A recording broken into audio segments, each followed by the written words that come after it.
Identify your own problems. Now, I'm not talking about that my handwriting is bad and I talk too much and I have trouble saying no to things. No, not those types of problems. I'm talking about the problems in your business, the problems you run into that you need to solve. Identify your own problems. Don't take things for its face value. Now, I want to tell you a story.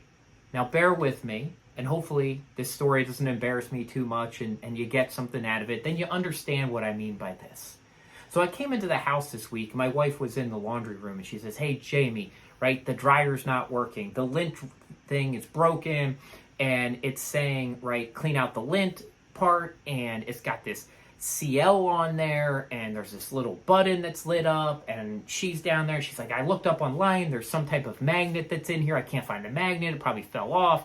So then I start to partake into all the normal things. I turn it off, turn it back on, pull it apart, and I'm looking in there. I see the CL, and I'm like, oh, clean the lint. And I'm looking, and there's nothing in there. It's not dirty. There's nothing missing.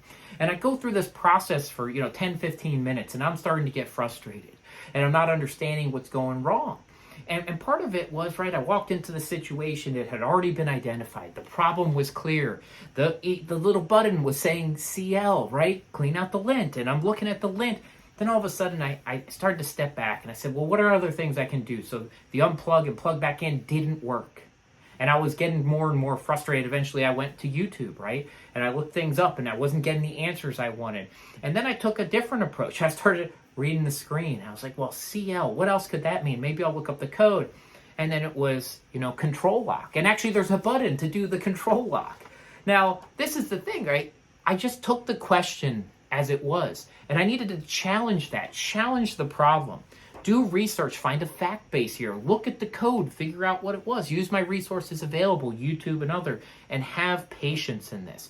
Because everything is a learning experience. But sometimes when things aren't working and you're faced with a problem, you get frustrated really quickly. Instead of challenging the problem, figuring it out yourself, using the resources around you, staying patient, and using it as a learning experience. So hopefully today you learned something from me too.